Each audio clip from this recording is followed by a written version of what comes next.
الحمد لله رب العالمين والصلاة والسلام على نبينا محمد وعلى آله وصحبه أجمعين أما بعد. امام ترمذی اور امام ابن ماجہ نے اور امام احمد نے اپنی کتب میں ایک روایت بیان کی ہے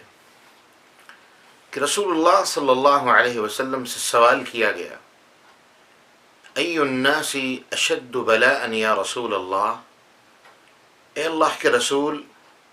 سب سے زیادہ سخت آزمائش کن لوگوں کی ہوتی ہے؟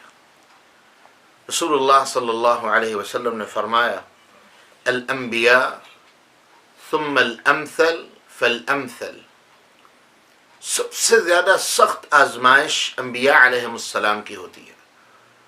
اور اس کے بعد جتنا کسی کا درجہ ہے اس کے درجے کے مطابق اللہ اسے آزماتا ہے۔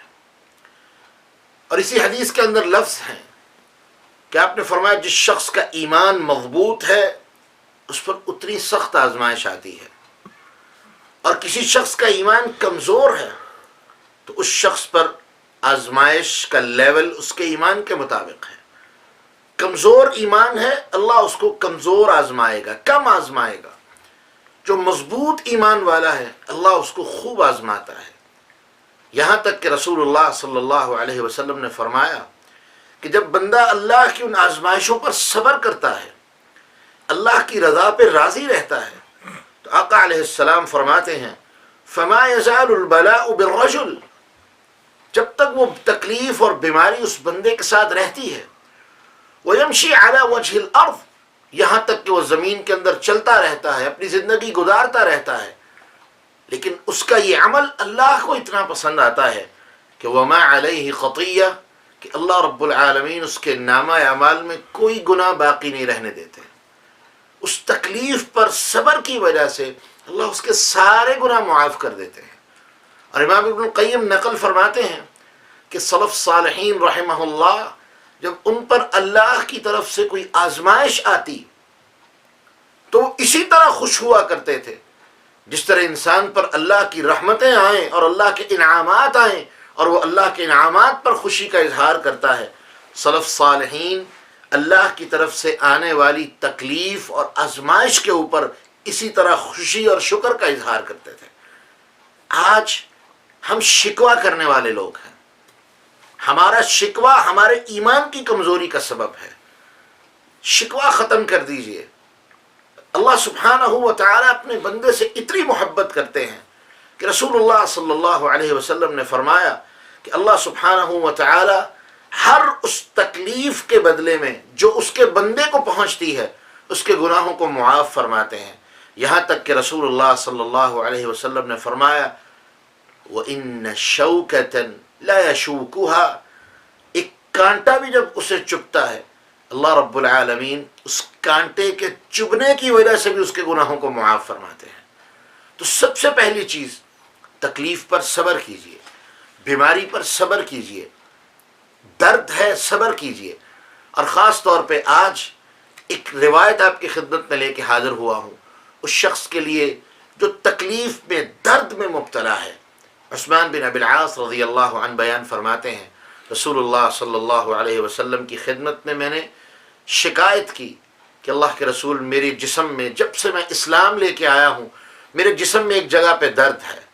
تو رسول اللہ صلی اللہ علیہ وسلم نے مجھے حکم دیا کہ اپنا ہاتھ درد والی جگہ پہ رکھو، وقل بسم اللہ ثلاثا، اور اس کے بعد 3 مرتبہ بسم اللہ کہو، یعنی یہ ہاتھ اس میں درد ہے تو یہ ہاتھ اس درد والی جگہ پہ رکھیں اور بسم اللہ بسم اللہ بسم اللہ 3 مرتبہ بسم اللہ کہیں، اور اس کے بعد یہ کلمات کہیں اعوذ بعزت اللہ وقدرتہ من شر ما اجد واحاذر، کہ اے اللہ میں تیری عزت کی پناہ میں آتا ہوں، تیری قدرت کاملہ کی پناہ میں آتا ہوں، من شر ما اجد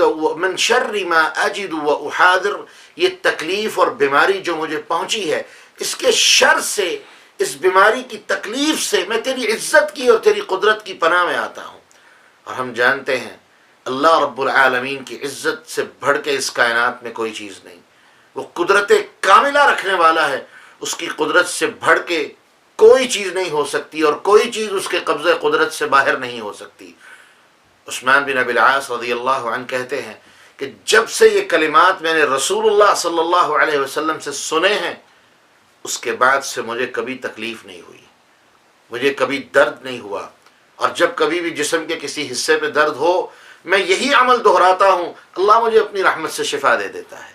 سب سے پہلی چیز اپنی تکلیف پہ صبر کیجئے، یہ صبر ہمارے گناہوں کی پاکی کا ذریعہ بن جائے گا۔ رسول اللہ صلی اللہ علیہ وسلم کسی کی عیادت کے لیے تشریف لے جاتے تو کیا کہتے تھے؟ لا بأس طہور انشاءاللہ، گھبرانے کی بات نہیں، کوئی حرج نہیں، یہ گناہ، یہ بیماری تیرے گناہوں سے پاکی کا ذریعہ اور سبب بن جائے گی، یہ بیماری کو اللہ تیرے گناہوں کی طہارت کا، تیرے گناہوں سے طہارت کا ذریعہ اور سبب بنا دے گا۔ سب سے پہلے صبر کیجئے، اور اس کے بعد دنیا کی کوئی دوائی فائدہ دے یا نہ دے، دوائیوں میں بھی فائدہ دینے والی ذات اللہ کی ہے، لیکن یہ کلمات جو اللہ کے رسول نے سکھائے ہیں ان کا فائدہ 100% اور یقینی ہے۔ پورے یقین سے ان کلمات کو پڑھیے، اپنی درد والی جگہ پر اپنا ہاتھ رکھ کے ان کلمات کے ذریعے سے دم کیجئے، اللہ سے مدد مانگیے، اللہ آپ کی تکلیفوں کو آسانیوں میں بدل دے گا، دردوں کو راحتوں میں بدل دے گا۔ وآخر دعوانا ان الحمد للہ رب العالمین۔